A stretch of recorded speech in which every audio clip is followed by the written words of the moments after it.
Je joins mes remerciements à tous les organisateurs et organisatrices de ces journées, voilà, pour me donner l'occasion de présenter, voilà, c'est plutôt un work in progress, voilà, bon, pour l'instant, il y a euh, beaucoup de work, mais pas beaucoup de progress, donc je préfère le dire, voilà. On n'est pas sur un terrain, en fait, c'est quelque chose de nouveau pour moi, je ne suis pas sur l'étude de l'histoire religieuse, etc. Mon terrain de recherche, c'est les Noirs américains. Et là, donc, je vais vous parler de la Grande-Bretagne. Voilà. Cela dit, bon, je suis plutôt sur un projet, puisqu'en fait, depuis une quinzaine d'années, il y a un centre des archives noires qui a ouvert à Londres, bah, qui pourrait tout à fait m'intéresser dans la perspective de justement voir les dimensions transnationales de mouvements que j'étudie.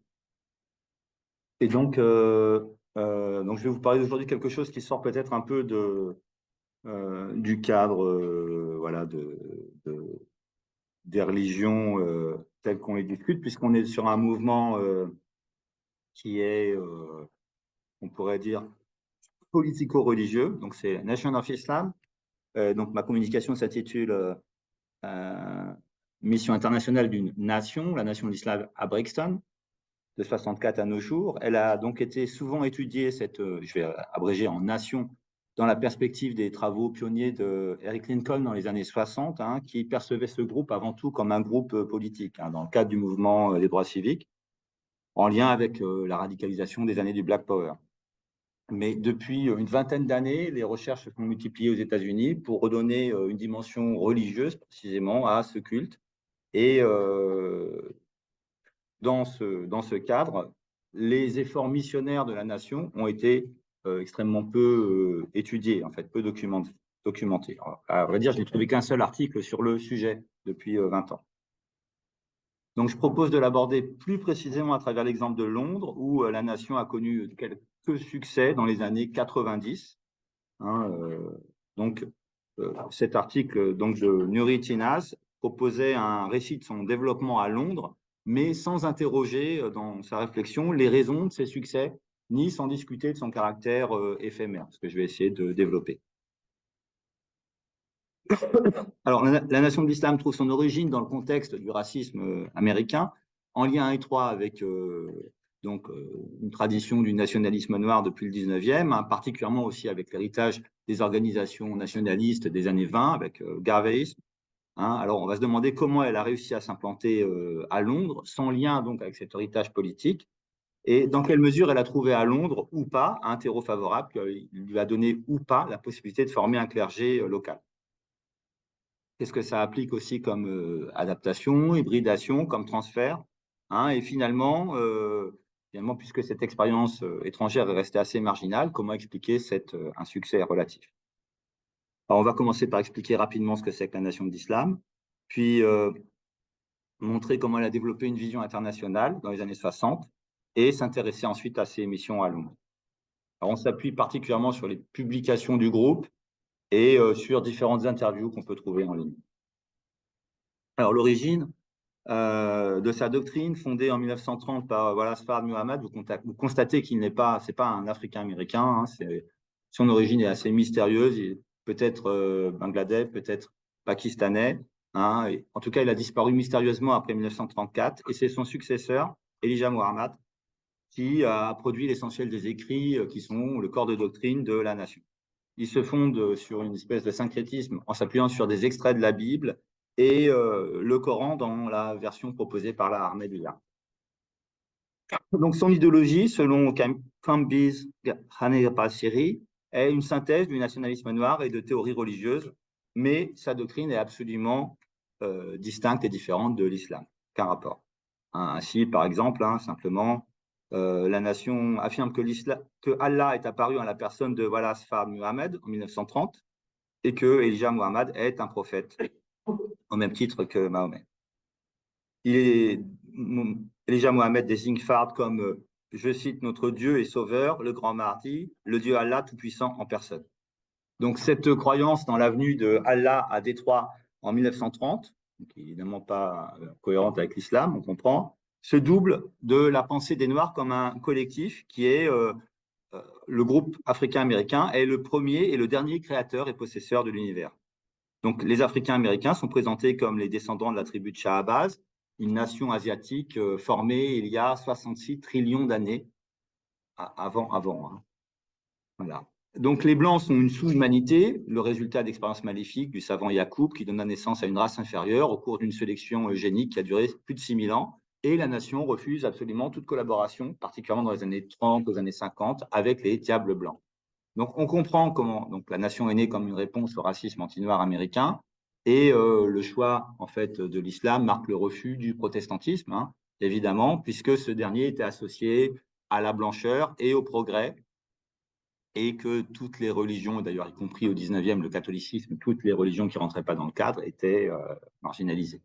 Le nativisme aux États-Unis affirme la supériorité donc, des premiers arrivés, des premiers colons, et il ne faut pas opposer, je pense, dans la nation de l'islam, la dimension politique et la dimension religieuse qui sont complémentaires. Hein. C'est-à-dire que s'associer à une religion qui, dans les années 30 et 40, était absolument, quasiment absente des États-Unis, permettait d'échapper complètement au stigmate racial en s'associant à une communauté internationale de croyants qui permet de métamorphoser en fait finalement la minorité noire en une forme de cohorte avancée d'un monde musulman qui est extérieur et qui refuse à se soumettre à la domination blanche. Alors, on peut donc interpréter la domination raciale dans un double mouvement. Hein, à la fois, donc, il y a la domination raciale est interprétée dans une perspective religieuse, mais aussi inversement, les religions sont racialisées. Donc, la nation de l'islam est loin d'être le premier groupe racialo-religieux à avoir développé une telle synthèse. Hein. Notamment, on a eu, bon, ça c'est un ordre maçonnique de la fin du 19e qui a fait des références à l'islam de manière un peu fantasmagorique. Puis, on a eu premier groupe racialo-religieux avec le Maurice Science Temple of America et Noble Alidou. Voilà, je vous renvoie au carnet hypothèse. Et bien d'autres groupes de ce type hein, qui ont proliféré dans les années 1910-1920. Mais ce qu'il faut reconnaître à la nation de l'islam, c'est sa capacité à proposer une doctrine souple qui apporte en fait des réponses à la situation d'oppression que vivent les Africains américains. Donc, elle se distingue des autres groupes racialo-religieux par l'écho majeur qu'elle a rencontré particulièrement dans les années 50-60, hein, grâce notamment à l'activité, vous le savez, de Malcolm X, jusqu'à son expulsion de la nation en 64.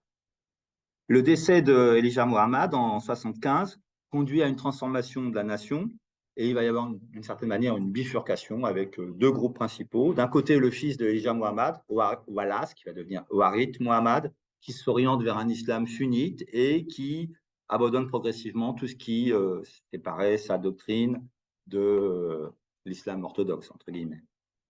Il renomme son groupe dans un premier temps World Community Al-Islam in the West, puis Muslim American Society, et finalement il dissout son groupe puisque c'est contradictoire avec la possibilité d'intégrer ses fidèles dans l'Oumma. Mais une minorité, et donc là je vous montre ici Farrakhan, refuse cette évolution et crée à partir de 78 une nouvelle nation de l'islam, ressourcée si vous voulez, et Farrakhan, toujours vivant, donc a dirigé cette nation depuis les années 80. Alors, les changements radicaux de la société américaine dans cette très longue période ont nécessité beaucoup de reformulation du dogme, beaucoup d'adaptations. Et progressivement, on peut dire que finalement, Farrakhan a repris le chemin d'une normalisation religieuse, sans aller jusqu'à toutefois à la dissolution du groupe et sans abandonner le nationalisme noir.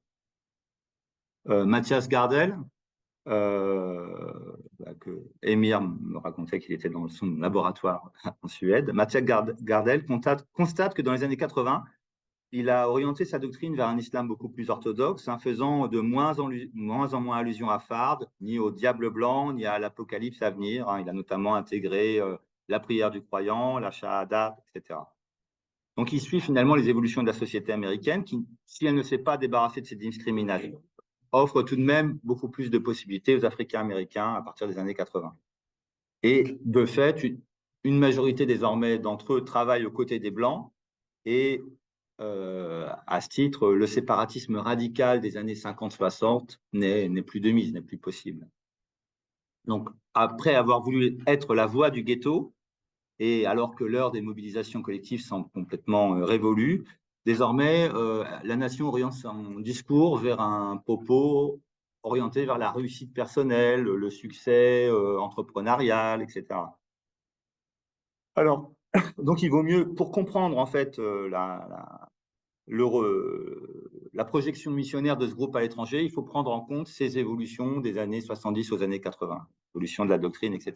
Et pour comprendre comment on peut finalement être d'un groupe nationaliste, il y a cette espèce de contradiction, un groupe qui est un groupe nationaliste noir américain, comment on peut passer à une politique d'une certaine manière internationaliste. Alors, on pourrait penser que donc ce groupe d'origine essentiellement états-unienne n'a que peu d'intérêt pour les questions internationales. Et il est vrai que durant ces premières années, ses positions à propos de la scène mondiale étaient surtout en fait, des réponses, des réactions aux événements mondiaux, comme par exemple pendant la Seconde Guerre mondiale. Hein, les Japonais ont été identifiés comme les Little Brown Brothers, les petits frères bruns, hein, pour dénoncer l'impérialisme américain. Mais dans les années 50,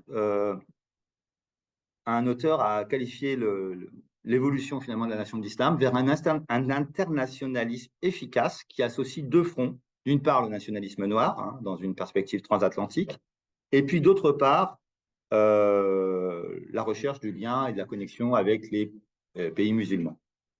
Donc, envers les pays arabes ou musulmans, il s'agit moins évidemment de faire des convertis, puisque la doctrine absolument hétérodoxe de la nation ne le permet pas, mais plutôt de s'afficher avec des puissants alliés. Et Elijah Muhammad ne manque pas une occasion de se montrer avec, par exemple, un télégramme qu'il a envoyé à Nasser et de multiplier les voyages à la Mecque puis au Caire, tandis que Malcolm X fait le Umrah, c'est le petit pèlerinage en 61, comme il le raconte dans son autobiographie. Elijah Muhammad revient en Amérique en proclamant The whole world of Islam is behind me. Accessoirement, donc cet internationalisme musulman vise aussi à donner le champ sur le sol américain aux groupes qui contestent les bizarreries religieuses de la nation pour s'affirmer des vrais musulmans. Et troisièmement, ça permet aussi de récolter des fonds, particulièrement ceux de la Libye, puisque la Kadhafi a été particulièrement généreux avec la nation de l'islam dans les années 70-80. Mais le deuxième aspect donc, de cet internationalisme, c'est la solidarité affirmée donc vis-à-vis des Noirs du monde entier. Et de ce point de vue, la conception de l'homme noir proposée par Elijah Muhammad est assez originale puisqu'elle est à l'intersection de la race et de la religion.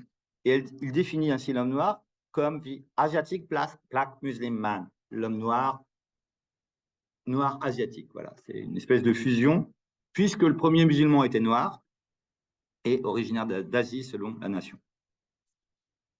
Donc depuis les années 60, les luttes coloniales sont soutenues, hein, saluées, d'autant plus que Malcolm X oriente la nation vers un discours de plus en plus politique. Hein. Le journal titre ainsi en 62, au moment de l'indépendance de l'Algérie, Drive on to free all Africa, et propose une longue interview de Ben Bella, hein, pour saluer l'indépendance de l'Algérie. Donc il y a une solidarité en fait à la fois tiers-mondiste, mais aussi une solidarité musulmane qui ne s'exclut pas. Et dans sa lettre à Nasser, à propos d'une conférence Afrique-Asie du Caire, Elijah Muhammad invoque Allah pour saluer Nasser. Il aurait sans doute été étonné d'être ainsi salué. Voilà, donc par ailleurs, les projets économiques de Nasser, d'une autonomie et d'une recherche de développement sont particulièrement intéressants pour la nation d'Islam qui a le même genre de projet sur le sol américain pour dire qu'il faut que la nation africaine-américaine s'autonomise.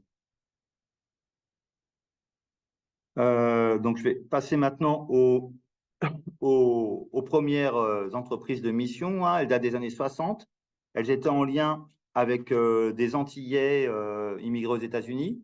Des branches ont d'abord été ouvertes aux Bermudes, à la Jamaïque, au Honduras, au Ghana.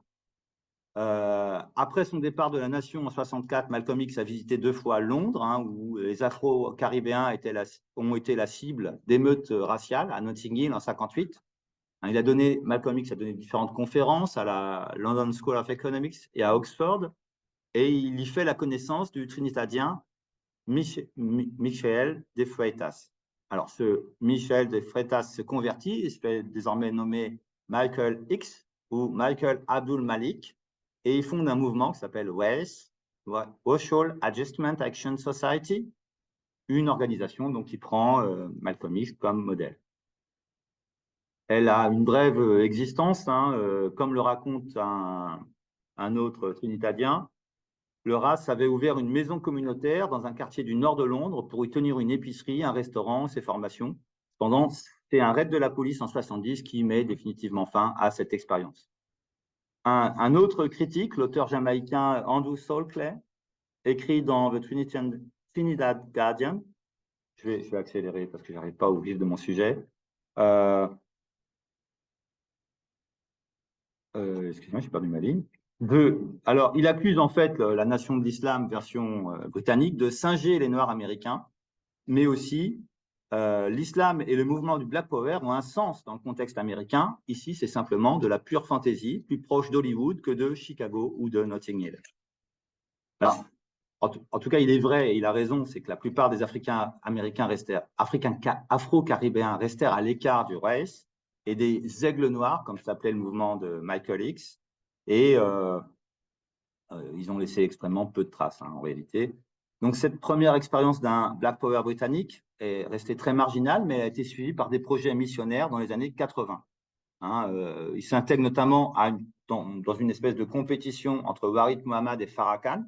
Hein, c'est-à-dire que Warid, dans un premier temps, a envoyé 2 émissaires à Londres, hein, l'imam Bedi Mouad et Abdulaziz, dans le but de convertir des Afro-Caribéens. Il s'agit plutôt que de fonder les nouvelles branches d'un mouvement politico-religieux. Il s'agit surtout de donner des gages aux représentants du sunnisme pour montrer la capacité de la nation de l'islam de convertir des populations à la religion musulmane. Au contraire, Farrakhan, lui, a comme objectif de fonder des groupes affiliés, et un des 2 missionnaires de Warid Mohamed, précisément, rejoint la scission, si vous voulez, de Farrakhan dans les années 80 et change son nom en Abdul Hakka. C'est le principal protagoniste de cette organisation londonienne. Alors, dans un premier temps, le discours de la nation semble avoir trouvé un écho, hein, au sein de la communauté afro-caribéenne, issue de la Windrush Generation, hein, ainsi nommée du nom du premier navire en provenance des Antilles anglophones. Cependant, la différence avec la situation américaine est évidente. Hein, d'abord parce que le Royaume-Uni est le pays qui a initié le processus d'abolition de l'esclavage en 1833, ce qui fait quand même un écart absolu avec les États-Unis. Et d'autre part, parce que si évidemment ils rencontrent en Grande-Bretagne le racisme, ce n'est pas du tout sous la même forme que ce qu'ils peuvent trouver aux États-Unis. Alors, ce qui va donner un certain écho, c'est une série de scandales policiers. Hein. En 81, un incendie provoque la mort de 13 Afro-Caribéens à Londres, et la police conclut très rapidement à un accident, alors que en réalité, il y a visiblement eu un acte criminel. Ça donne les émeutes de Brixton en 81, et c'est là que Farrakhan se lance véritablement dans le développement d'un mouvement dans trois quartiers du Grand Londres, hein, Hackney, Brixton et Shepherd's Bush, qui sont des quartiers. Voilà. On comprend que c'est là, je ne vais pas vous dire la légende, mais on comprend que c'est là que vit l'essentiel de la minorité afro-caribéenne. Alors, par ailleurs, il demande un visa pour venir en 86 à Londres, mais le ministre de l'Intérieur de l'époque, Douglas Hurd, lui interdit cette visite au prétexte que la présence de Farrakhan ne serait pas favorable à l'intérêt public. Il vient en effet de multiplier les déclarations antisémites, et cet ordre d'exclusion de Farrakhan est resté en vigueur jusqu'à nos jours. Et ça a été un des principaux arguments de campagne de la Nation de l'Islam à Londres pendant des années, pour demander la levée de l'interdiction de la venue de Farrakhan en Grande-Bretagne. En 88, il y a quelques groupes de sympathisants qui s'organisent pour discuter des enseignements de la nation. Il faut conclure. Et donc, il crée un groupe d'études à Brixton. Je vais résumer pour l'essentiel. Il y a l'événement suivant, ça a été le meurtre raciste de Stephen Lawrence.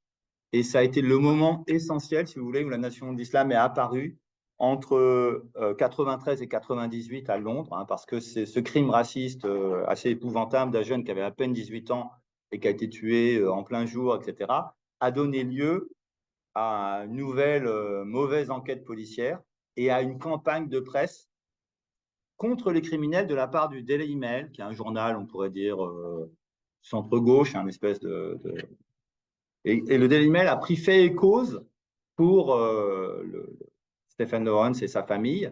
Et la Nation d'Islam s'est greffée là-dessus en intervenant de façon spectaculaire à la manière de la nation, c'est-à-dire uniforme, défilé paramilitaire, perturbation d'un jugement. Donc le juge a dû repousser la séance, etc. Tout ça, ça a donné beaucoup de visibilité. Bon, je vais très très vite, mais en gros, si vous voulez, dans ce que j'ai trouvé, il y a eu beaucoup d'échos en 97-98. Visiblement, les trois mosquées se sont un petit peu remplies, entre guillemets, de fidèles à cette époque. Mais dans les années qui ont suivi, tout ça, ça s'étiole très, très rapidement. Ça donne l'impression quand même d'un feu de paille. Voilà, donc, moi, ce qui me semble intéressant dans cette affaire, c'est de comprendre que finalement, quand le projet politico-religieux a été exporté, finalement, la dimension religieuse a été un peu laissée de côté. Et parce qu'elle était considérée comme un obstacle, puisque en Grande-Bretagne, il y avait déjà une forte communauté musulmane. Et par ailleurs, la communauté afro-caribéenne est extrêmement chrétienne, pratiquante et très liée à ses églises. Donc, c'était très difficile de faire passer l'aspect religieux. Donc, finalement, la nation d'islam a choisi un discours essentiellement politique et lié en fait aux activités de ses émissaires. Et une fois que ceux-ci sont rentrés chez eux, ça s'est quand même assez vite écroulé. Voilà, donc, je préfère m'arrêter. Merci beaucoup.